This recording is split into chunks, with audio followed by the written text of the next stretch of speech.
قائدین جماعت اسلامی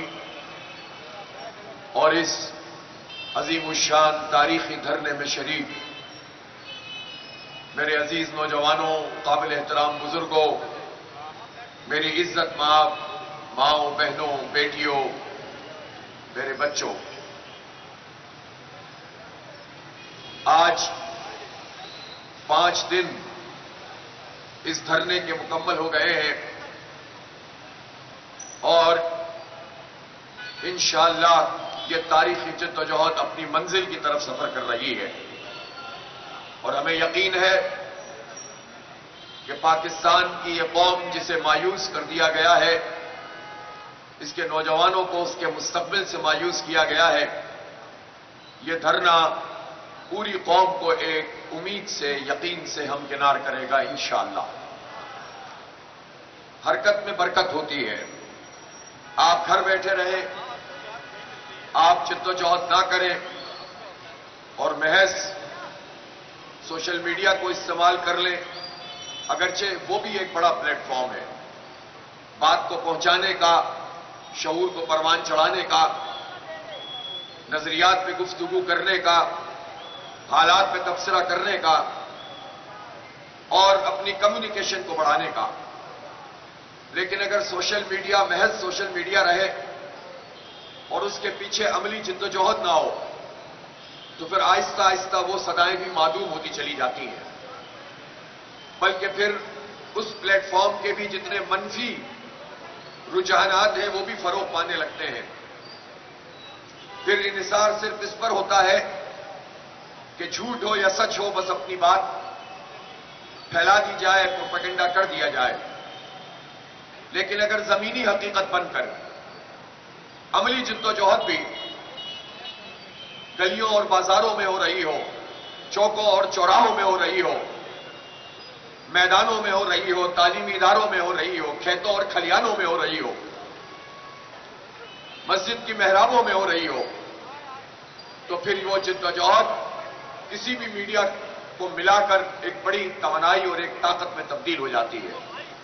میں جماعت اسلامی کے تمام کارکنوں کو اور اس دھرنے میں شریک تمام لوگوں کو مبارکباد پیش کرتا ہوں کہ آپ نے دونوں محاذوں پہ الحمدللہ کامیابی حاصل کی ہے اور اس کے نتیجے میں ایک نئی امنگ اور ایک جذبے سے نوجوانوں کو ہمکنار کیا ہے۔ ہم یہ دھرنا اس لیے دینے آئے کہ ہم یہ چاہتے ہیں کہ یہ حکومت جو پروپیگنڈا کر کے اپنے حق میں ایک رائے بنا چکی ہے اور ہمیں اس کا ریفلیکشن نظر آتا ہے، جب میڈیا کے اینکرز ہم سے انٹرویو کرتے ہیں تو ان کے سوالوں میں سے ایک لازمی سوال یہ ہوتا ہے کہ آپ کی بات تو بالکل ٹھیک ہے، یہ مسئلہ تو ہر گھر کا ہے، مہنگائی کا عذاب بہت مسلط ہو چکا ہے، بجلی کے بل ناقابل برداشت ہیں، آئی پی پیز واقعی خون نچوڑ رہی ہیں، تنخواہ دار طبقے کے اوپر جو نئے ٹیکسز کا سسٹم بنایا گیا ہے یہ کسی صورت میں بھی درست نہیں ہے، پیٹرول کی قیمت بھی بڑھ گئی ہے، اشیاء خرد و نوش اس کی قیمت بھی بڑھ گئی ہے، تاجروں کے لیے بھی مشکل ہو گئی ہے، مزدوروں کے لیے بھی مشکل ہو گئی ہے، کسانوں کے لیے بھی مشکل ہو گئی ہے، صنعت کاروں کے لیے بھی مشکل ہو گئی ہے، لیکن پھر وہ سوال یہ کرتے ہیں کہ یہ سب تو ٹھیک ہے لیکن حکومت بیچاری کرے تو کیا کرے؟ وہ تو کچھ کر ہی نہیں سکتے اس لیے کہ ہم تو آئی ایم ایف کے پروگرام میں شامل ہو چکے ہیں، اور جب ہم آئی ایم ایف کے پروگرام میں شامل ہو گئے ہیں تو پھر کیسے ممکن ہے کہ ہم اس کے خلاف کوئی قدم اٹھا سکتے ہوں؟ لہذا ان کے سوال میں ہی یہ ترغیب پنہا ہوتی ہے کہ صبر کر لو، شکر کر لو، اس ظلم کو تقدیر سمجھ لو اور خاموشی سے اس ظلم کو سہ لو کہ پاکستان میں اس سے نکلنے کا کوئی راستہ موجود نہیں ہے۔ یہ کتنی خطرناک صورتحال ہے جو سوالوں کی صورت میں ہمارے سامنے آتی ہے، اور حکومت کی یہ کامیابی ہے، اس حکمران طبقے کی یہ کامیابی ہے، یہ چند گنتی کے لوگوں کی یہ کامیابی ہے کہ 25 کروڑ لوگوں کو وہ یہ قائل کر رہے ہیں کہ یہ ظلم جو تم سہ رہے ہو یہ تمہاری تقدیر ہے، اس کو قبول کر لو۔ تمہارے بچے جو تعلیم سے محروم ہیں یہ تمہاری تقدیر ہے، اس کو قبول کر لو۔ یہ جو مہنگی مہنگی فیس ادا کر کے اپنے بچوں کو تم تعلیم دلاتے ہو بلکہ تعلیم خریدتے ہو، یہ تمہاری تقدیر ہے۔ اور کوئی معیاری تعلیم ریاست یا حکومت کی ذمہ داری نہیں، وہ یہ باہر کرانے کی کوشش کرتے ہیں۔ وہ یہ بتانا چاہتے ہیں کہ آئی پی پیز اور حکومتی جماعتیں ہر دور میں مل کر جو تمہارا خون چوستے رہے ہیں اور 8-9 ہزار ارب روپے پچھلے 10 سال میں یہ تم سے کیپیسٹی پیمنٹ کے نام پر بغیر بجلی کی پیداوار کے تم سے حاصل کر چکے ہیں، یہ تمہاری قسمت ہے۔ اس قسمت کو قبول کر لو، کیونکہ معاہدے ہیں اور ان معاہدوں کے خلاف ہم کچھ نہیں کر سکتے۔ تو یہ جو زہر اتارتے ہیں اپنے پروپیگنڈے کے ذریعے، میں ان سے یہ کہنا چاہتا ہوں اور 25 کروڑ لوگوں کو یہ پیغام دینا چاہتا ہوں کہ یہ ٹوٹل فراڈ ہے، یہ جھوٹ ہے، یہ دھوکہ ہے کہ کچھ نہیں ہو سکتا۔ میں آپ کو بتاتا ہوں کہ کیا ہو سکتا ہے۔ ہماری جو ڈیمانڈز ہیں ان ڈیمانڈز میں ہماری ایک ڈیمانڈ یہ ہے کہ وزیر اعظم اعلان کرے کہ کوئی بڑی گاڑی یوز نہیں کرے گا۔ جب آج سے 40 سال پہلے ایک وزیر اعظم نے سب کو 1000 سی سی گاڑی میں بٹھا دیا تھا، تو آج 1300 سی سی کی گاڑی میں یہ کیوں نہیں بیٹھ سکتے؟ سرکاری گاڑی کوئی 1300 سی سی سے زیادہ نہیں ہوگی، اور وزیر اعظم ہو یا وزیر اعلیٰ، گورنر ہو یا کوئی بیوروکریٹ، فوج کا جرنیل ہو یا کوئی افسر، سرکاری گاڑی استعمال کرے گا تو 1300 سی سی یا اس سے کم کرے گا، اس سے زیادہ نہیں کرے گا۔ صرف اس قدم کے اٹھانے سے تقریباً 250 سے 300 ارب روپے کا پاکستانی قوم کے خزانے میں فرق پڑ جائے گا۔ تم کیسے کہتے ہو کہ ٹیکس جمع کرنے کے لیے بجلی کی قیمت بڑھانا لازمی ہے؟ اپنی ذرا سی مراعات کم کرو، عیاشیاں کم کرو۔ پھر دوسری بات یہ ہے کہ ان کو فری پیٹرول ہم کیوں دیں؟ یہ فری پیٹرول استعمال کریں، ہم بجلی کے پمپ قبول کریں، یہ نہیں چلے گا۔ کوئی فری پیٹرول نہیں ہوگا، کوئی فری پیٹرول اب کسی کے لیے نہیں ہوگا۔ گاڑی چلانی ہے تو اپنی جیب سے پیٹرول ڈالو، ورنہ بسوں میں جاؤ اور چنچیوں کے دھکے کھاؤ، جس طرح ہماری مائیں بہنیں پورے ملک میں چنچیوں کے دھکے کھانے پر مجبور ہیں۔ تم عیاشیاں کرو، ہماری مائیں بہنیں دھکے کھائیں، اب یہ نہیں چلے گا۔ اس لیے ہم تیسری بات یہ کہنا چاہتے ہیں کہ فری بجلی، فری پیٹرول، بڑی بڑی گاڑیاں، میں بتاتا ہوں پیسے کیسے بچیں گے۔ ایک اندازہ ہم کر رہے تھے، تقریباً 4-4.5 لاکھ سرکاری گاڑیاں پورے ملک میں موجود ہیں، اور ان میں سے 1-1.5 لاکھ بہت ہائی پاور گاڑیاں ہیں جو 3000 سی سی، 4000 سی سی، 2500 سی سی، 2600 سی سی، اس کا ایوریج نکالیں تو یہ لوگ ہم اب 1 کلومیٹر میں 1 لیٹر میں 3 سے 5 کلومیٹر سفر کرتے ہیں۔ اگر یہ 1300 سی سی پہ آئیں گے تو کتنی بچت ہو جائے گی؟ اور پھر یہ گاڑیاں اگر یہ فروخت کر دی جائے تو اس وقت تقریباً 1,500 ارب روپے کم از کم قومی خزانے میں فوری طور پر آ جائے گا۔ کیسے مسئلہ حل نہیں ہو سکتا؟ کیوں ہم تقدیر سمجھ لیں کہ مسئلہ حل نہیں ہو سکتا؟ اور میں آپ کو پھر بتاتا ہوں، کہتے ہیں تنخواہ داروں پہ جو ہم نے ٹیکس کا سلیب بنایا ہے، یہ سلیب ہماری مجبوری ہے، ہم سے IMF نے کہا کہ تنخواہ داروں کے ٹیکس میں اضافہ کرو. 368 ارب روپے ان تنخواہ داروں نے پچھلے سال ادا کیے ہیں. ہم تو چاہتے ہیں اس میں سے بھی کمی ہو، لیکن چلو 368 تو پچھلے سلیب میں تم نے وصول کیے ہیں. نیا سلیب قابل قبول نہیں ہے جس میں تم خون نچوڑ رہے ہو. اور جب تم یہ کہتے ہو کہ اس کے علاوہ کوئی راستہ نہیں ہے تو ہم تمہیں راستہ بتاتے ہیں. 5 ایکڑ زمین رکھنے والے کسان سے کوئی انکم ٹیکس مت لو. 10 ایکڑ والے سے کوئی انکم ٹیکس نہیں لو. 15 ایکڑ والے سے کوئی انکم ٹیکس نہیں لو. حالانکہ 15 سے 20 ایکڑ والا وہ کاشتکار ہوتا ہے جو ایک مڈل کلاس اور اپر مڈل کلاس کی طرح زندگی گزار سکتا ہے. لیکن اگر 20 ایکڑ والوں سے بھی تم کوئی ٹیکس نہ لو تو جو 20 ایکڑ سے اوپر زمیندار ہیں، جاگیردار ہیں، وڈیرے ہیں، خان ہیں، سردار ہیں، یہ لوگ 2.5 کروڑ ایکڑ زمین ان کے پاس ہے. ابھی تو میں یہ بات نہیں کر رہا کہ اس میں سے جتنی ناجائز ہے سب چھین لو اور عام کسانوں میں تقسیم کرو، وہ مطالبہ بھی آئے گا. لیکن پہلا مطالبہ تو یہ ہے کہ 20 ایکڑ سے اوپر جو کوئی بھی ہوگا وہ اگر آمدنی کا معقول حصہ دیں، ان پر ٹیکس لگا دیا جائے تو تنخواہ داروں کا ٹیکس اس بوجھ کی کوئی ضرورت نہیں ہوگی، نئے سلیب کی کوئی ضرورت نہیں ہوگی.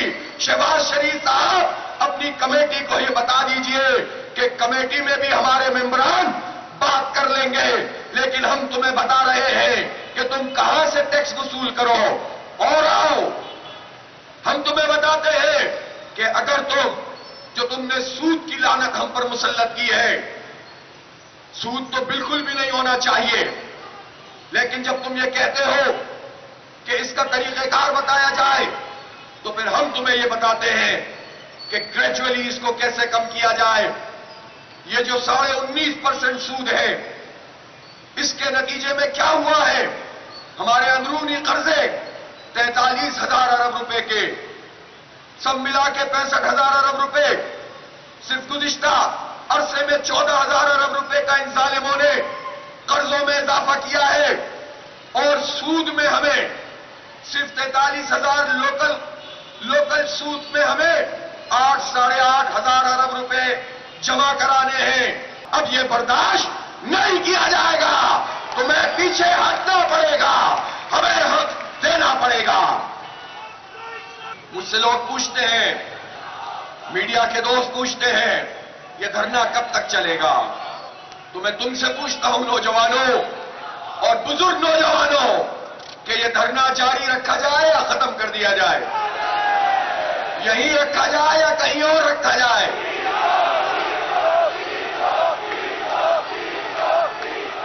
اس دھرنے کا سب سے پاپولر نعرہ کیا ہے؟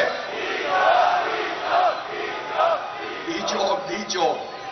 تو سارے ارمان پورے ہو جائیں گے اگر انہوں نے 2 نمبری کی، اور انہوں نے اگر ٹال مٹول سے کام لیا تو صرف ڈی میں نہیں جائیں گے، ہٹ لگا کر گول بھی کریں گے انشاءاللہ تعالی، پارلیمنٹ تک بھی پہنچ جائیں گے. صرف مسئلہ اب ڈی کا نہیں ہے، اس سے آگے بڑھنے کا ہے. اس لیے سارے آپشن کھلے ہوئے ہیں. میں ایک ایک کر کے آپشن بتا رہا ہوں. ساری ذمہ داری نون لیگ کی حکومت پہ ہے، پیپلز پارٹی کی حکومت پہ ہے، اور وہ جو فارم 47 کی بدترین پیداوار MQM ہے اس کی حکومت پہ ہے. انہوں نے جو اپنی بدترین 47 والی حکومت بنائی ہے، آج تو بہرحال انہی سے کر رہے ہیں. اور ان کو یہ بتا دینا چاہتے ہیں، یہ آپشن بھی موجود ہے کہ یہی دھرنا میں کسی دن بھی، آج بھی، کل بھی اور پرسوں بھی، کسی دن بھی یہ اعلان کر سکتا ہوں. یہ سب تیار ہے اس کے لیے کہ ہم ابھی سے مارچ کرنا شروع کریں اور اسلام آباد میں ہم جائیں. تمہارا کوئی کنٹینر انشاءاللہ ہمارا راستہ نہیں روک سکتا. یہ آپشن پوری طرح موجود ہے. دوسرا آپشن یہ موجود ہے کہ تاجر برادری جس سے ہمارا ایک بھرپور رابطہ ہے، پورے ملک کی تاجر برادری، اور صرف تاجر نہیں صنعت کار بھی ہمارے دھرنے میں لوگ شرکت کرتے چلے جا رہے ہیں. کل بھی کراچی سے ایک بڑا وفد آ رہا ہے. ان سب سے ہم نے بات کی ہوئی ہے اور ہم انشاءاللہ ان کے مشورے سے ملک کی پہیا جام ہڑتال اناؤنس کریں گے انشاءاللہ تعالی. اور وہ ہڑتال پھر ایک دن کی نہیں ہوگی، پھر وہ ہڑتال پہلے ایک دن، پھر 3 دن، پھر ہفتہ. جب تک حق نہیں دو گے مزید اپنے لیے قربانی کا راستہ طے کرتے ہوئے ہڑتال کریں گے، لیکن اپنا حق حاصل کریں گے. آپ سب اس کے لیے تیار ہیں؟ چوتھا آپشن وہ یہ ہے کہ ہم تمام بڑی شاہراہوں کے اوپر دھرنے دے دیں گے، بیٹھ جائیں گے، ملک کو بند کر دیں گے. شہباز شریف صاحب، یہ زبانی جمع خرچ نہیں ہے، یہ جماعت اسلامی ہے. ہم نکل پڑے ہیں، ہمیں اپنی ذات کے لیے کچھ نہیں چاہیے، مجھے اور میری ٹیم کو کچھ نہیں چاہیے. ہمیں اپنے نوجوانوں کو امید دلانی ہے، ہمیں پاکستان کو آگے بڑھانا ہے، ہمیں معیشت کا پہیہ چلانا ہے اور ہمیں پاکستان کو اس مایوسی کی عطا گہرائیوں سے نکالنا ہے. اس لیے کوئی کمپرومائز نہیں ہوگا. شاہراہیں بھی بند ہو جائیں گی، پھر جھکو گے، گھٹنے ٹیڑھو گے، اس سے پہلے مان جاؤ اور پاکستان کی قوم کو اس کا حق دے دو. بجلی کے بل کم کر دو اور تنخواہ دار لوگوں کے اوپر سے یہ موجودہ سلیب ہٹا دو. اس کے بعد اور کون سا آپشن ہے؟ سارے تو ابھی نہیں بتاؤں گا، سارے ابھی نہیں بتاؤں گا، ہو سکتا ہے کل بتاؤں. سارے آپشن موجود ہیں الحمدللہ. اب اس تحریک کو آپ روک نہیں سکتے. کل مذاکرات کا دوسرا دور ہے. ہمیں ٹیکنیکلٹیز میں نہ ڈالا جائے. جو ہمارے یہ سوالات ہیں اس کا جواب دیا جائے. تم 1300 سی سی میں کیوں نہیں بیٹھتے؟ تمہاری کمر میں تکلیف ہوتی ہے یا پیر میں تکلیف ہوتی ہے یا دماغ میں تکلیف ہوتی ہے کہ قوم کے خون پسینے کی کمائی سے صرف بڑی گاڑی چاہیے، اس سے چھوٹی گاڑی میں نہیں بیٹھ سکتے، جبکہ 1300 سی سی تو اچھی بھلی گاڑی ہوتی ہے. یہ تمہارے دماغ میں ہی تکلیف ہے، عیاشیوں کی عادت پڑ گئی ہے. اپنی ذاتی گاڑیاں استعمال کرو. آ جائیے اب آئی پی پیز پر. کہتے ہیں آئی پی پیز سے بات نہیں ہو سکتی. آئی پی پیز سے کیوں نہیں بات ہو سکتی؟ کیا 2019 میں کچھ آئی پی پیز سے بات نہیں ہوئی تھی؟ کیا اس کو ریوائز نہیں کیا گیا تھا؟ 1994 میں پیپلز پارٹی، پھر مشرف، پھر نون لیگ اور پھر پی ٹی آئی، سارے ادوار میں آئی پی پیز بنی ہے. اور جو کمیٹی بنی، اس کمیٹی نے رپورٹ میں نشاندہی کی کہ معاہدے ہیں ہی غلط، جھوٹ پر مبنی ہیں.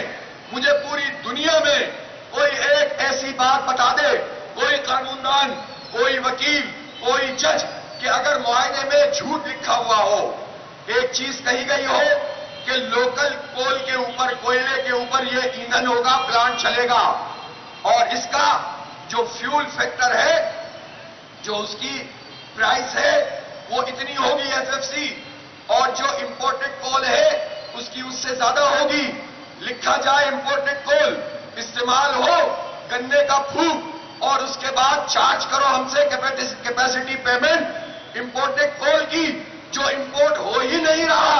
تو آپ مجھے بتاؤ، جو یہ کام کرے تو دنیا کے کسی کورٹ میں جا سکتا ہے، اپنی شکل دکھا سکتا ہے، کہیں چیلنج کر سکتا ہے؟ جھوٹ بولتے ہو تم کہ یہ چیلنج نہیں کیے جا سکتے. سارے ناجائز مطالبے، معاہدے چیلنج کیے جائیں گے اور ان معاہدوں کو تمہیں کینسل کرنا پڑے گا. ان ناسوروں کو ہماری قومی جسم سے ہٹانا پڑے گا، اس کی سرجری کرنی پڑے گی. اور مجھے شہباز شریف اور بلاول، جن کی مشترکہ حکومت ہے، فرینڈلی فائر کرتے رہیں گے، نورا کشتی کرتے رہیں گے، ڈرامہ کرتے رہیں گے، مل کر کھا رہے ہیں. یہ بتائیں شہباز شریف اور بلاول کہ یہ جو گورنمنٹ اونڈ آئی پی پیز ہیں، ان گورنمنٹ اونڈ آئی پی پیز کو، جس کی گورنمنٹ کی ملکیت ہے، ان کے شیئرز ہیں، اس کے کیپیسٹی پیمنٹ اگر آپ نہیں دیں گے تو دنیا کی کون سی عدالت میں جا کر کوئی ریٹ کرے گا، پٹیشن کرے گا؟ تو کیوں جھوٹ بولتے ہو؟ کیوں دھوکہ دیتے ہو؟ کیوں فراڈ کرتے ہو؟ ہر چیز ڈویبل ہے. ناجائز مطالبے ہم نے نہیں کیے. کسی ٹیکنیکل کمیٹی کی ضرورت نہیں ہے. سیدھی سیدھی بات ہے, عوام کو حق دو, ورنہ کہیں ایسا نہ ہو کہ یہ 7 مطالبات حکومت گراؤ تحریک میں تبدیل ہو جائیں. پھر نہیں سمجھے گا تم سے کچھ بھی. اس لیے اس سے پہلے ہمیں نہیں, عوام کو حق دو, نوجوان کو حق دو. میرے بھائیوں اور دوستوں, یہ لوگ نہیں سمجھ سکتے آپ کا دکھ کیا ہے. ایک غریب کا دکھ یہ کیسے سمجھ سکتے ہیں؟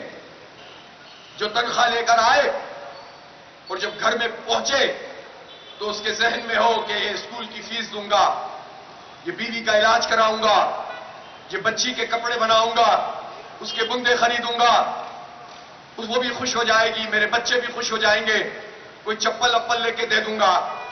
لیکن جب وہ پیسے لے کر گھر پہنچے تو اس کی بیوی کہے کہ جتنی تمہاری تنخواہ ہے اس سے زیادہ تو بجلی کا بل آ گیا ہے, تو پھر وہ کیا کرے گا؟ اس کے بچوں کی چھوٹی چھوٹی خواہشات کہاں جائیں گی؟ اور یہ صرف غریب کا مسئلہ نہیں ہے. جو سفید پوش مڈل کلاس ہے, تنخواہ دار لوگ ہیں, وہ بھی چاہتے ہیں کہ چونکہ سرکار تو معیاری تعلیم دیتی نہیں ہے, اس حق سے ہمیں محروم کر دیا ہے, لہذا جس کے پاس جتنی بڑی تنخواہ ہوتی ہے وہ اپنے بچوں کو اتنے ہی اچھے اسکول میں داخل کرواتا ہے تاکہ اس کے بچے کا مستقبل روشن ہو جائے. اس کی یہ خواہش تو درست ہے, لیکن جب وہ آئے اور پہلے تو اس کے ٹیکس میں سے پیسے کٹ جائیں, تنخواہ میں سے کسی کے 35%, کسی کے 25%, اور پھر اس کے بعد بچوں کی فیس اور بہت ساری ضروریات سامنے ہو اور بجلی کا بل اس کا آ جائے اور وہ دیکھ کر وہیں سر پکڑ کر بیٹھ جائے کہ اب میں یہ بچوں کی فیس کہاں سے ادا کروں گا. یہ مڈل کلاس کی بات کر رہا ہوں, یہ اچھے تنخواہ دار کی بات کر رہا ہوں. اور پھر آپ یہ بتائیے کہ اس وقت تقریباً ایسا اس ملک میں ہو گیا ہے کہ 50% لوگ تقریباً ایسے ہو گئے جن کی تنخواہ کے برابر یا اس سے زیادہ بجلی کا بل آ رہا ہے. گیس کا بل الگ ہے, ٹیکس اور الگ ہے. اور پھر ایک اور بات, جو کرائے کے مکانوں میں رہنے والے لوگ ہیں, اب تقریباً سب جگہ یہ ہو گیا ہے, جس سے بات کر وہ یہ کہتا ہے کہ کرائے بہت زیادہ ہیں لیکن بجلی کا بل کرائے سے بھی زیادہ آیا ہے. شہباز شریف, بلاول, بتاؤ تو صحیح, تمہاری یہ جو مشترکہ حکومت ہے یہ ان غریبوں اور ان مڈل کلاس لوگوں کے ساتھ کیا سلوک کر رہی ہے؟ تم نے مزدوروں کو ان کا حق نہیں دیا, ڈیلی ویجز پہ کام کرتے ہیں, خواتین کا پہاڑا پڑتے ہو, مغرب کی 4 NGO پکڑ کے بے وقوف بناتے ہو اور خواتین کے حقوق کا عالمی دن مناتے ہو. اور تمہارا حال یہ ہے کہ سندھ میں, خاص طور پر اپر سندھ میں اور پھر تھرپارکر اور یہ پورے ڈویژن میں, میرپور خاص, عمرکوٹ, یہاں پر جو عورتیں کھیتوں میں کام کرتی ہیں ان کو کوئی ملازمت کا حق حاصل نہیں ہے, ان کی کوئی حیثیت نہیں ہوتی ہے سوائے اس کے کہ صبح سے لے کر شام تک سردی میں اور گرمی میں کھیتوں میں وہ کام کریں اور پھر اس کے بعد اپنا گھر کا کام بھی مکمل کریں. اور جو لوگ ملازمت کرتے ہیں, خواتین ملازمت کرتی ہیں ٹھیکیداری نظام کے تحت, اگر ایک دن بیماری ہو جائے تو اس دن اس کو ٹھیکیدار پیسے نہیں دیتا,